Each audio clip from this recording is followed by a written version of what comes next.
నేను రాజకీయం చేసినంత కాలం ఈ కల్వకుంట చూసేటోళ్ళు కాలకుంట విషం లాంటి కేసీఆర్ కుటుంబాన్ని అధికారులకు రానివ్వను. ఇదే నా శపథం, ఇదే నా శపథం.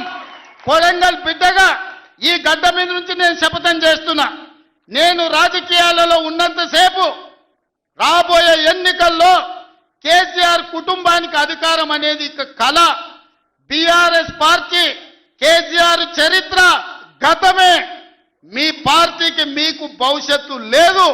ఎవడైనా చర్చించుకుంటే పొద్దుపోనప్పుడు మాట్లాడుకోవడానికి పనికొచ్చే చరిత్రనే తప్ప భవిష్యత్తు తెలంగాణ రాష్ట్రానికి నీ తరఫున ఒరిగేది ఏమీ లేదు.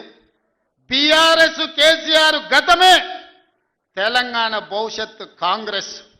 మీ గత చరిత్రతోని ఈడ ఒరిగేదేం లేదు. వెనకటికెవడో అన్నాడంట, మా తాతలు నేతులు దాగినరు, మీరు వచ్చి మా మూతులు నాకండి అని. అట్లా ఉన్నది.